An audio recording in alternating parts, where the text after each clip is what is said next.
Okay, we are online.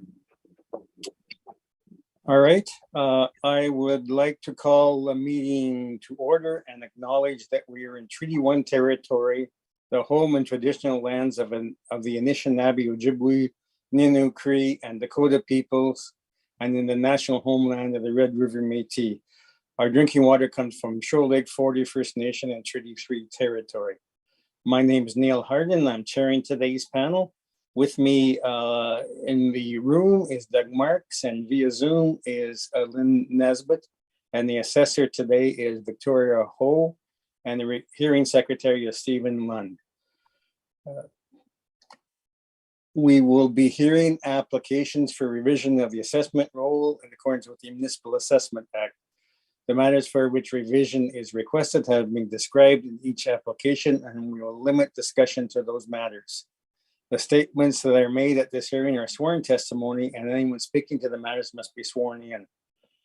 Be advised the comparison of assessments of properties are not considered evidence of market value by the board.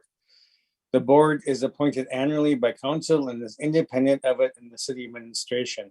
It makes its decisions on the basis of the evidence provided at this hearing and issues a written order that have been mailed to all parties as soon as possible. Please note that the board's decision with respect to an application may be appealed to the Manitoba Municipal Board if the matter pertains to assessed value reclassification, or to the Court of King's Bench if the matter pertains to the application of exemptions from taxation. Should you wish to appeal, information on how to do so will be included with the board's order. With respect to the hearing process, I will confirm the points of appeal with your property to be addressed with each applicant following the swearing in. We will then have the assessor's testimony followed by questions the applicant may have, then the applicant's testimony followed by questions. Each side will have an opportunity to summarize if they wish. Once all of the evidence about an application will be brought forward, the applicant may leave. The process will repeat for each item on the docket today. The session will close after all the applications have been heard, and the board will deliberate in private and make its decisions. You will receive the board's decision by registered mail as soon as possible. As information, all public hearings are live streamed, recorded, and will be part of the public record. We will be hearing items 3, 6, and 7 on our docket today. We will start with item 6. Mr. Lund, can you please affirm the assessor's test and applicant's testimony? Madam Assessor, please state your full name. My name Victoria. You affirm that the evidence you're about to give at this hearing is the whole truth and nothing but the truth? Yes, I do. Thank you. And Mr. Applicant, if you please stand. Do you affirm, please state your full name. My name is Les Sikowski. Do you affirm that the evidence you're about to give at this hearing is the truth, the whole truth, and nothing but the truth? I do. Thank you. You may be seated. Okay, so we're going to start with item 6, 216 Henderson Highway. You can begin, Ms. Ho. So file number 22-3612, roll number 14082725000. Property address is 216 Henderson Highway. The agent and I have come to an agreement to reduce the assessment from $354,000 to $326,000, given that the location and the subpar access of this property by increasing the cap rate by 7.5%. So the cap is increased to 7.5? Yes. And is that the only change that was made from your presentation then? Yes. All right. Okay, do you agree with this, Mr. Sikowski? Yes, I do. Okay. Thank you very much on that property then.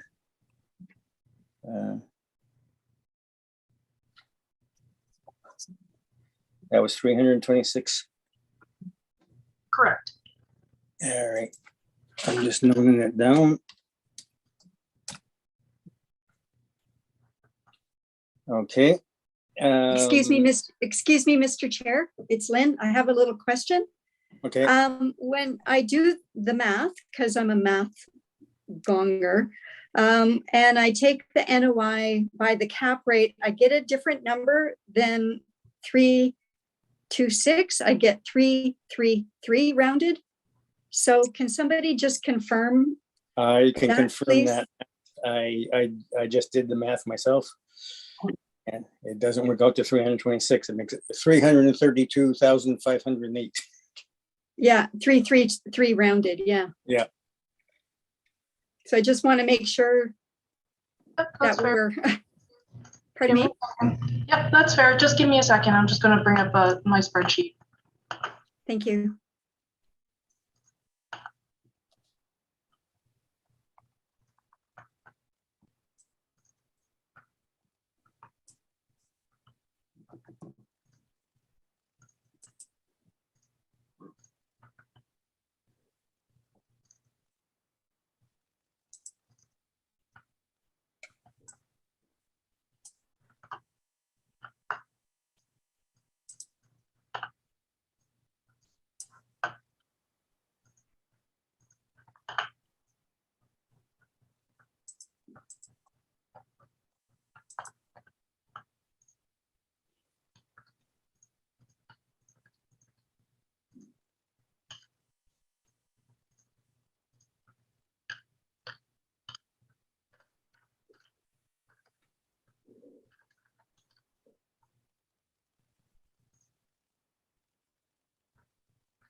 Mr. Chairman and Madame Nesbitt, yeah, you are correct that the value, increasing the cap rate to 7.5, the final value would be 333,000. 332,000? 333,000. 333,000? Okay, Les, are you still fine with that? I'm fine. I did the math here as well, and everybody's correct. Okay. Thank you for that. Next property is 2677 Pembina. You can proceed, Ms. Ho. Okay, so file number 22-3597, roll number 030615700000, address 2677 Pembina Highway. We are looking at reducing the assessment value from 1,823,000 down to 1,696,000, using by adjusting the to the actual rents for the property.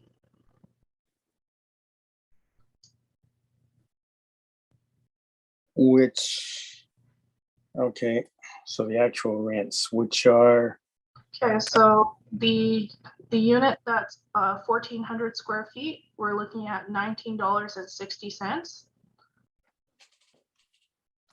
okay, 3,300 square feet, we're looking at a rate use of $18.50. 18.5. And we're looking at the 1,500 square foot unit, $21.93. $21.93. Okay. So that comes to 1,696,000. Yes. Okay, well, I got actually 1,699,000. We're having fun math days today. I'm sorry, I should not say that. Okay. Give me a second. I couldn't figure out that fast enough, Neil. See, I've got a little spreadsheet here that I just put in the new rent amounts and it's just a number. Oh, you need to share that with all of us. I sent it to Mark, actually. I would like that. Mhm.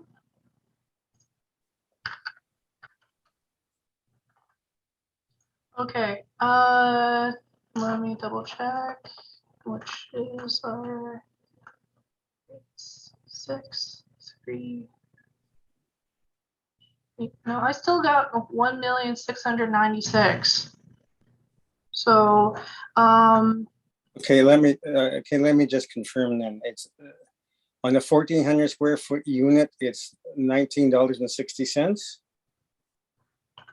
I think you have $19.58. $19.58. 58 cents. Oh, okay. Now let's, wait, give me a second. No, you're correct. I entered the square footage wrong. It was the unit that's at 1,500 that I told you, $21.93. Mhm. It's actually 1,510 square feet at $21.93. So that would round up the assessed value to 1,699,000. yeah, okay. Yeah, you're correct. There wasn't an error in my spreadsheet. You see, There was- engineers get a little excited about errors in spreadsheets. Okay, are you happy with that, Les? Yeah, so Victoria, just to confirm, the total square footage is 6,210 square feet. I think, is that correct? Correct. I just inputted the Excel incorrectly when we were discussing. And I agree that, based on other information that I have, it is, the area is 6,210 square feet. Okay, so you're happy with 1,699,000 rounded? I would be happier with the lower amount, but yes, I'll agree with that amount. All right, thank you then. I guess that concludes your two properties, and we are still waiting for Mr. Smith, are we? Yes, I can speak with his assistant. He's running a little late. I think he said 15 minutes, about 5 minutes ago. So if we could take a quick recess, give him a couple minutes to. Yeah, we'll take, I guess, a recess as necessary for Mr. Smith to show up. Thank you. See you later. Thank you.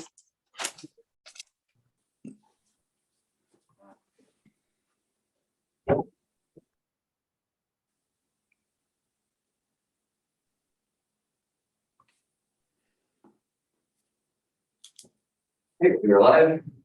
All right, we will recommence now with the final property on today's agenda, which is 493 Notre Dame Avenue. So you can commence.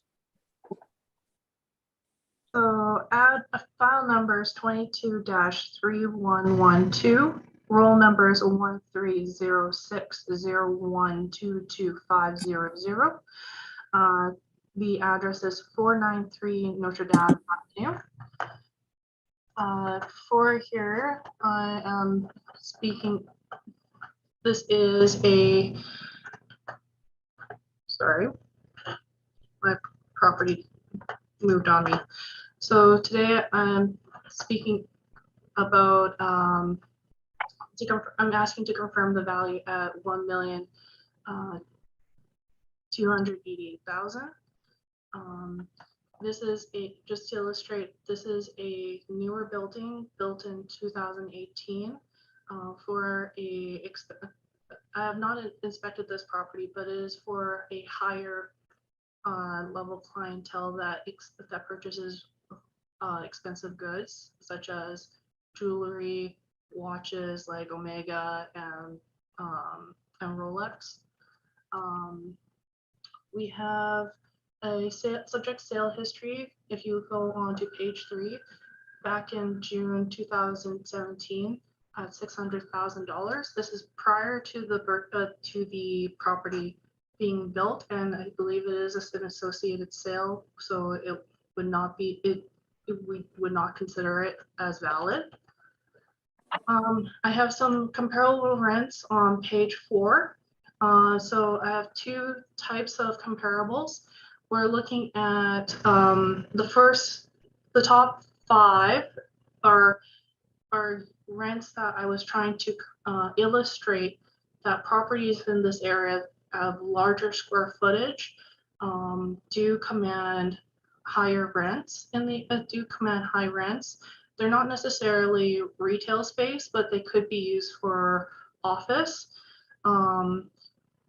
But you can note that these are all older buildings that are renting for at least $15.50. The other issue is that if you look at 126 Isabel, that is actually a small, like a standalone small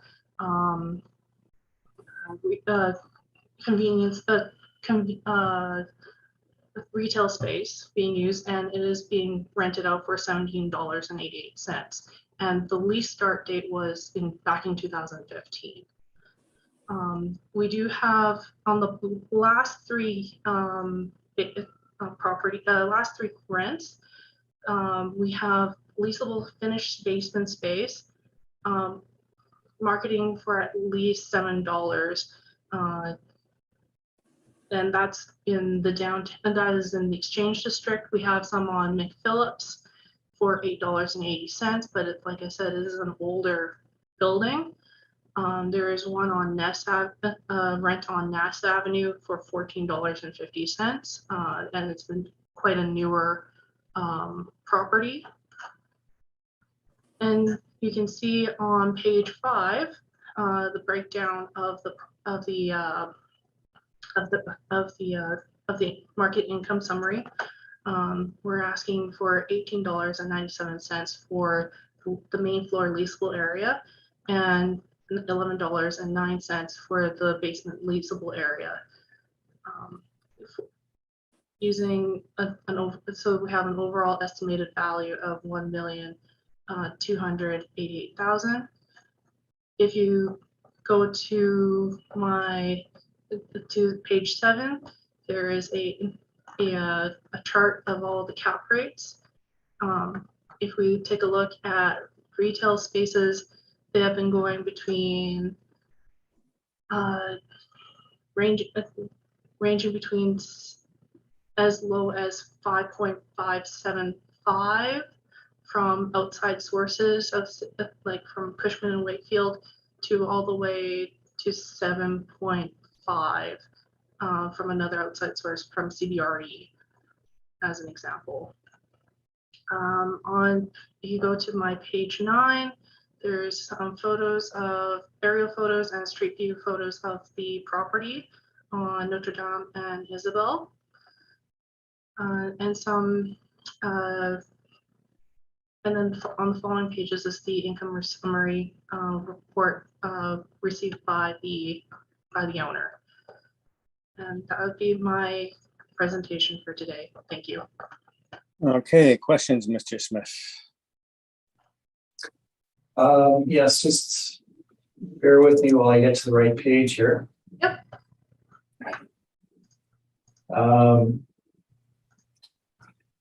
So I'm looking at, I guess it's page 5, the valuation summary. So the rental rate applied to the main floor is $18.97, I see, with $11.09 for the basement space. Yes.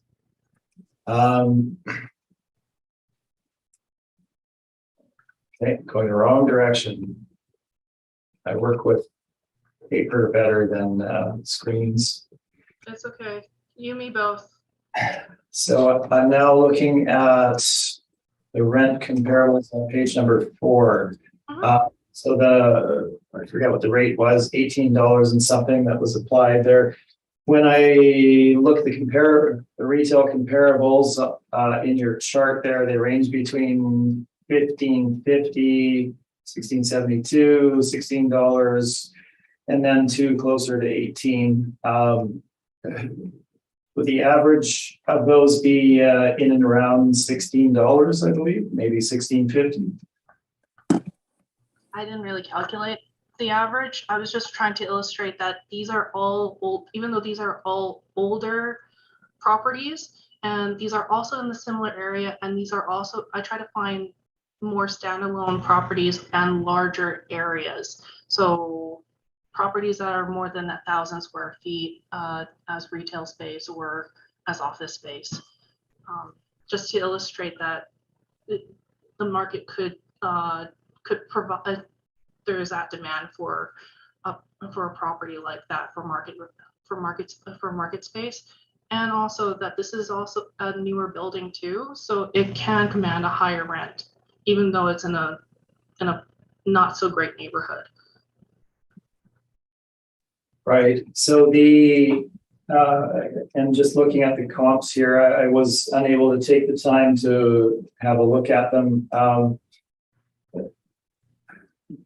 Which I guess I'm wondering what the tendencies are here of these ones that we're looking at. Okay, so 1064 McPhillips is Fountain Tire. We have 321 McDermott is the Board of Governors of the Red River College. 825 Sherbrooke is Cancer Care Manitoba. 126 Isabel is a 7-Eleven. And 1051 McPhillips is Money Express.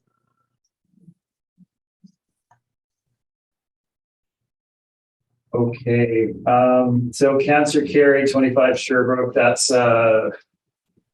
higher end office, I believe, adjacent to the hospital. Is that correct? I believe so. Okay.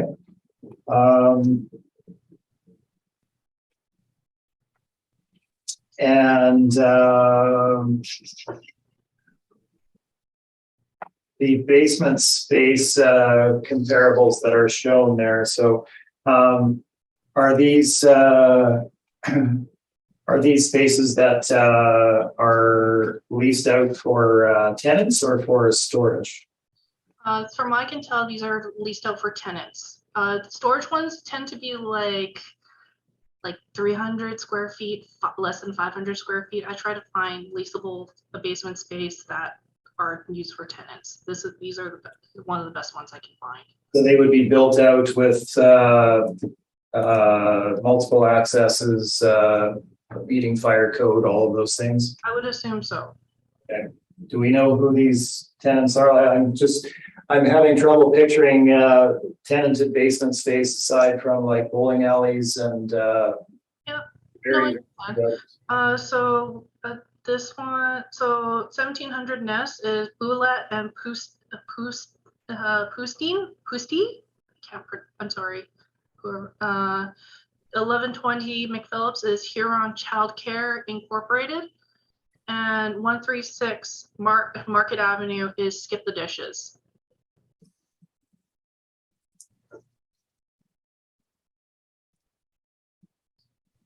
Okay.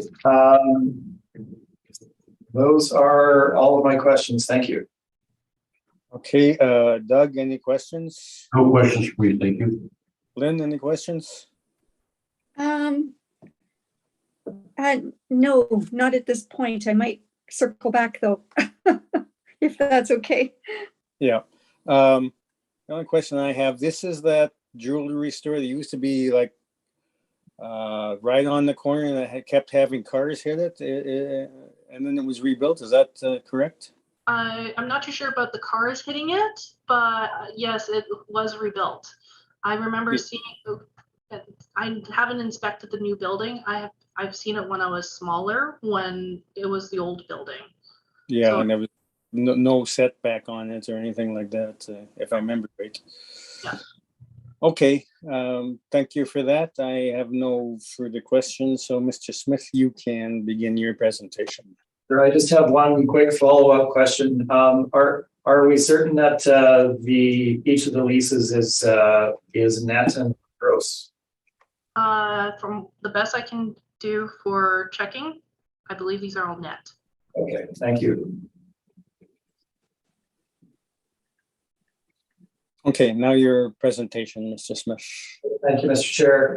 So 493 Notre Dame Avenue. Yes, this is the jewelry store that was rebuilt. It was indeed hit by a number of cars over time, given its proximity to the intersection at the time. They did build a new building on site, as they owned the parcel of land, obviously. So they built a new structure in 2018. Now, there's history for them there, and we're talking about business. Obviously, they've been on site there for a while, so they elected to use the property that they already owned and build a new structure on it. So, is it a nice modern building? Absolutely, it's a nice modern building built in 2018. You can see the photos of it. But what is the fair market value for that property? So we haven't touched on this a lot. I think the assessor did mention the neighborhood, but it's a nice modern property sitting in a much less than ideal location in the city. So my brief begins on page number 3, essentially. The 2023 assessment is $1,288,000, and we have a market value for the property of $842,000 based on our review of the market information. We have a total of 7,480 square feet, only 5,330 square feet being main floor, 2,150 square feet being basement. Now, as a jeweler, obviously they have to have a certain amount of security, so that is the function of the basement as well as storage. Now, generally speaking, it would be unusual to build a modern building with a basement of that size. It's a function of their particular business. It has been mentioned the business that they're in, jewelry, etc., the brands that they carry, etc. I would emphasize at the beginning here that we're not valuing a jewelry store or a jewelry business. We're valuing the real estate that it operates in. So that needs to be kept in mind as we move forward. So photographs begin on the following page number 4, some exteriors. And we move on to the site description, located right at the corner of Isabel and Notre Dame. You can see the aerial of the property there. Following that, we have the property location map on page number 6, giving you again the location on the northwest corner of Isabel and Notre Dame Street. Now, I didn't get the opportunity to do any market statistics as far as income levels in the area, traffic flows, etc. But I think we're all very familiar with Winnipeg. We're looking at an area bordering on Central Park and the West End, Spence area, essentially. Kitty corner to the subject property is a beverage hotel whose name I'm forgetting at the moment, might be Balmoral. And significantly older buildings as you go up and down Balmoral, as well as Notre Dame in that area. We're not looking at an area of new modern development. We're looking at a one-off property, essentially plunked here because the owner has history in that location. That's where I guess clientele know they are, and they own the property on which to rebuild. Let's move forward into the valuation. Obviously, there is no existing arm's length lease, so we provide market stats on page number 9 with regard to lease rates in either in the area or in areas that are downtown adjacent that would be considered good comparables to the subject property. So our first one is on Isabel, 231 Isabel, property built in 62. We have a 3-year lease in 2018 at $15 a square foot. This is a retail storefront, close proximity to the subject. Following that, we have a property on Main Street, so not 1926 Main, not necessarily close to the downtown, but on Main Street. We're looking at 2020 lease for $15 a square foot there as well. Not a dissimilar neighborhood, perhaps somewhat better. 415 Graham, obviously Graham Avenue downtown. 1951 property, so a little older, but obviously very centrally located. And south of Portage Avenue, we have a 2018 lease there for $12 per square foot for a retail storefront, fronting on the main transit corridor, 470 River Avenue. Again, in a similar downtown adjacent neighborhood. We have a 2018 lease there for, again, retail storefront, $11.16 a square foot. 175, 185 Carlton, right downtown in the base of an office tower complex. 2020 lease at $15 a square foot for, I believe that's a Subway franchise.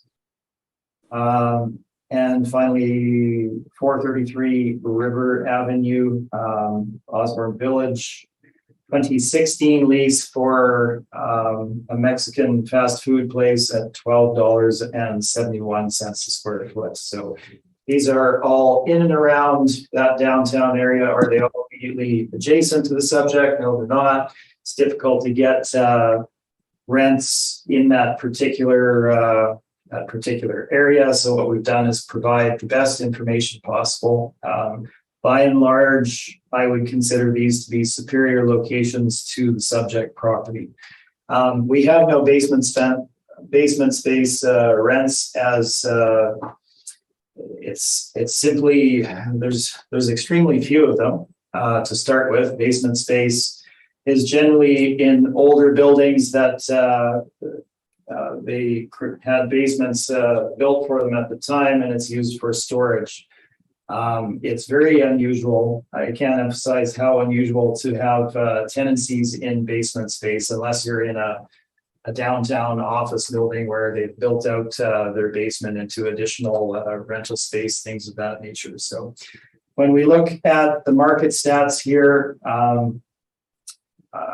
I would place a net rental rate of $14 a square foot on the subject property, given the market information that we have and given the location that it's operating in, and $5 a square foot on the basement.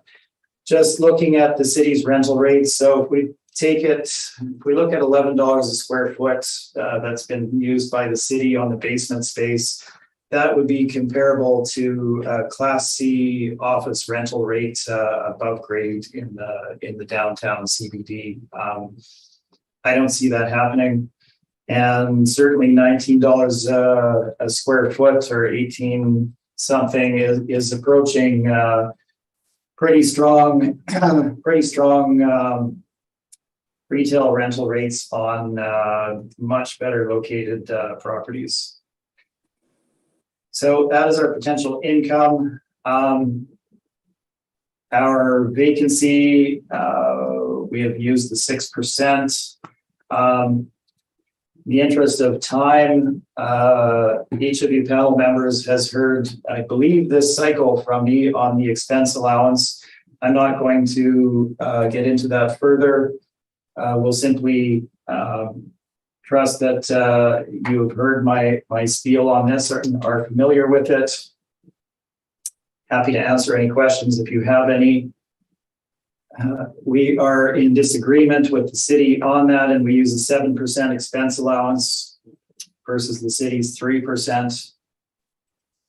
And we can move forward to capitalization rate. So none of the major brokerages are going to track a property such as this. It doesn't fall within their categories. So what we're left with is looking at the cap rate ranges that they do track, market evidence that we provide, and then making an inference with regard to the subject property. So we're looking at Cushman Wakefield and C.B. Richard Ellis commercial brokerages providing cap rate ranges for investment grade retail assets, non-anchored retail strip malls at 6.5% to 7.25%. So these would be properties that would be on major thoroughfares with multiple tenancies, well located and lower risk than the subject property being a single occupant. If I can interject here, Trevor, is there any dispute on the cap rate that's being used? I honestly am not sure. If we're not in dispute, then I will. Yeah, I think they're both at 8.6%, is it? Yes. Thank you for pointing that out. Yes, we are in agreement on the cap rate at 8.6. I think that does accurately reflect the property. Our summary of the valuation is shown on page 13. And you have our valuation in comparison to City of Winnipeg's valuation. And you can see that our final market value comes to $842,000. Again, the big issue would be the difference in rental rates being the critical factor.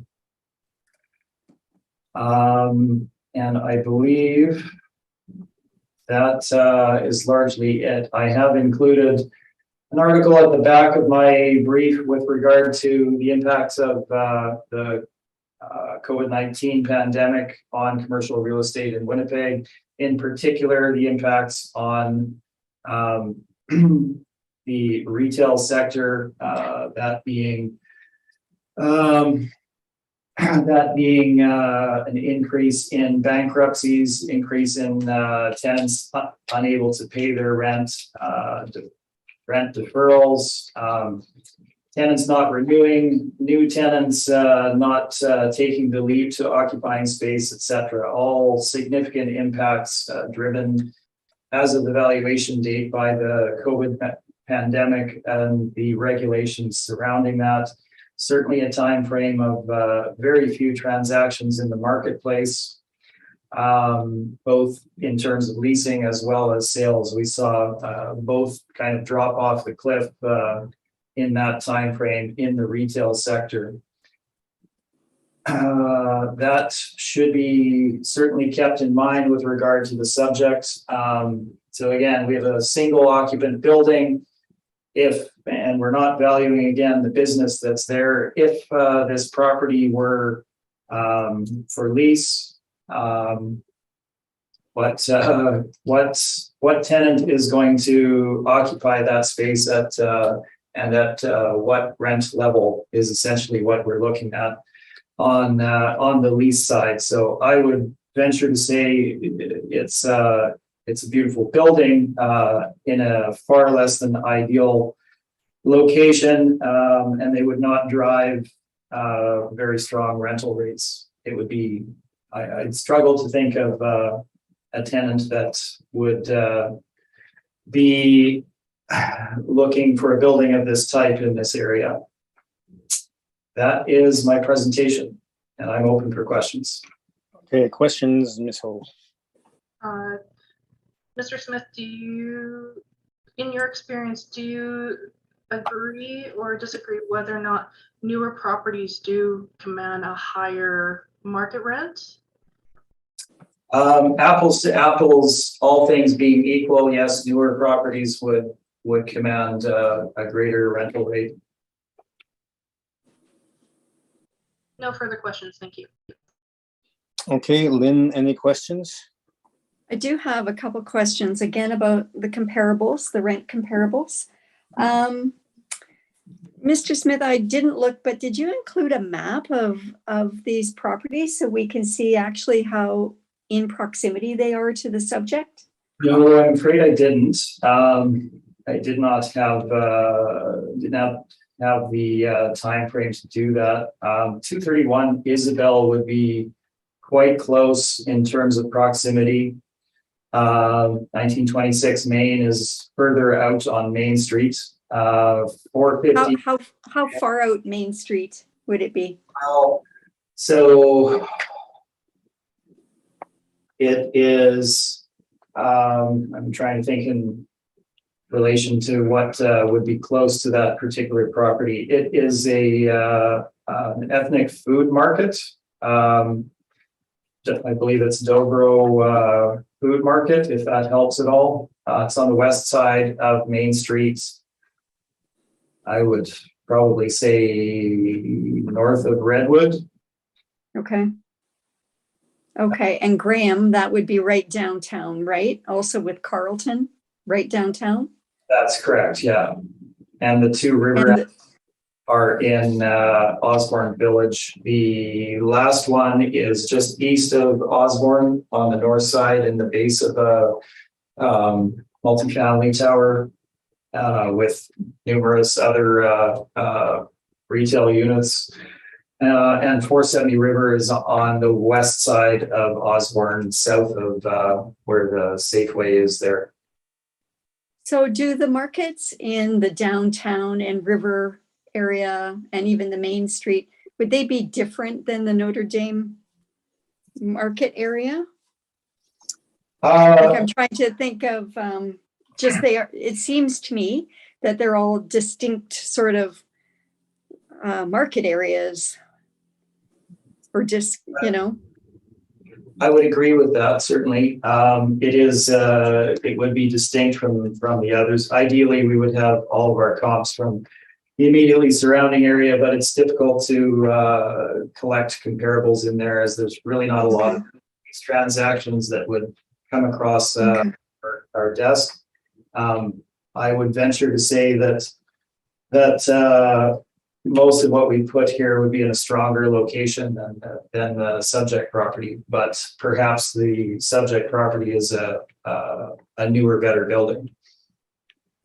I also note that they're all significantly smaller than the subject. Were you able to find anything about the same size of the subject and decide to exclude them for any reason, or was there nothing in the same or relative size of the subject property? Right. So I'll give you the exercise I go through on that. So yes, there are those that are more similar in terms of size, but the locations would not be at all comparable. We'd be looking at, locations in strip malls and in say Charleswood or St. James or St. Paul, or really not comparable situation to the subject property. So what I always try to find is the right size in the right area as close to the valuation date as we can, similar age of construction, etc. We could not meet that with regard to the size of the property in a comparable situation. So I tried to provide properties that would be in as comparable kind of surrounding area to downtown as possible. Are these all freestanding buildings, or are they, part of another structure? They would typically all be part of another structure. And does that make a difference in terms of rent, typically? I just don't know. Yeah, it can certainly. It's all location and situation dependent, right? So 175, 185 Carlton, you have a captive audience there of office workers. The rent there in 2020 for the subway at $15 reflects that, right? It's a good location for them. 433 River, similarly dense population, lots of apartment towers, lots of traffic in the area, walking traffic. So fast food is a good location for them there. That's also in the base of the tower with other locations attached to it. Graham Avenue is to the west of the new hydro tower on the north side. It's the northwest corner of, I forget what the cross street is, but one block east of the Hudson Bay building. There's main floor retail, second floor office. The 1926 main is a freestanding building, I believe. Isabel, I cannot remember at the moment. Okay, so my last question about your comparables is you've proposed a $5 square foot rent for basement. You don't bring any comparables for that. So I was just trying to understand how you arrived at $5. Right.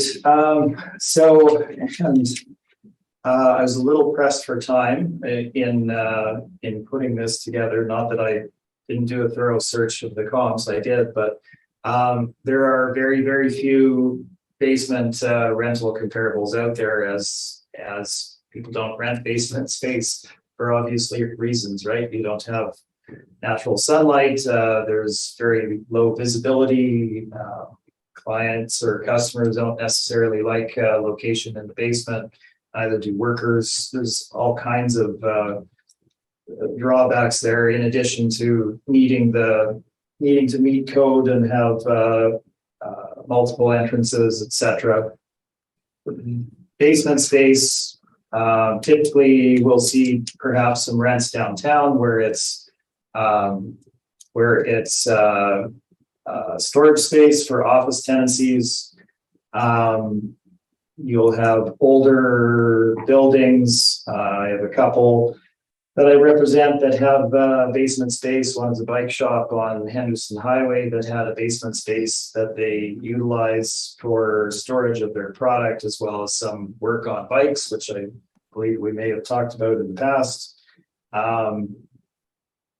But we're not seeing tenants go into basement space by and large. Certainly the city has some comparables there, but again, when we look at rental rates, $11 a square foot for a basement space, you're looking at an office rental rate there for Class C, essentially. I really don't see that happening, whether the building is brand new or not. Okay, thank you, Mr. Smith. That's good. Thank you. Thank you. Okay, Doug, questions? Yes, I do. That basement space in the structure, what is that utilized for? I have not had the opportunity to tour it, but in discussions with those in the know, it's both storage and secure space for the property owner. Due to the nature of the business carried on there, would the security issues be higher and therefore more expensive per square foot? Their security area in the area, you mean? Security on the building itself. Because of what they're selling in that building, it's the higher end. Certainly, they would take extra security precautions over most retailers, I would suggest. So would that not reflect in the square foot cost? It would reflect in a square foot cost to that occupant or tenant, but it would drive the rental rate. If you were a jewelry store going into a retail outlet, you would be fronting the cost to put additional security in for your unit, not paying for it in your rental rate. Okay, thank you. No further questions. Okay, I guess it's fair to say that this this business is not looking to draw from the local area. They're more of a, I guess, a destination type business.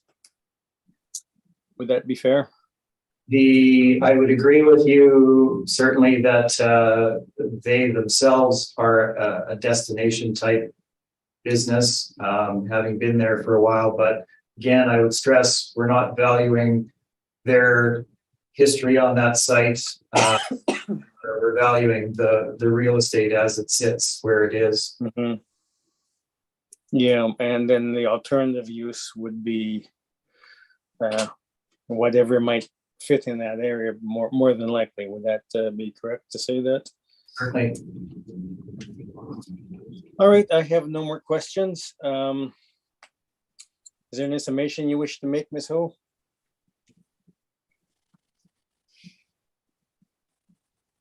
No, thank you. Okay, Trevor, summation. No, thank you. All right. We have heard all the items scheduled, and this hearing is now adjourned. Thank you very much for your presentations. Thank you. Thank you. Have a good day. You as well.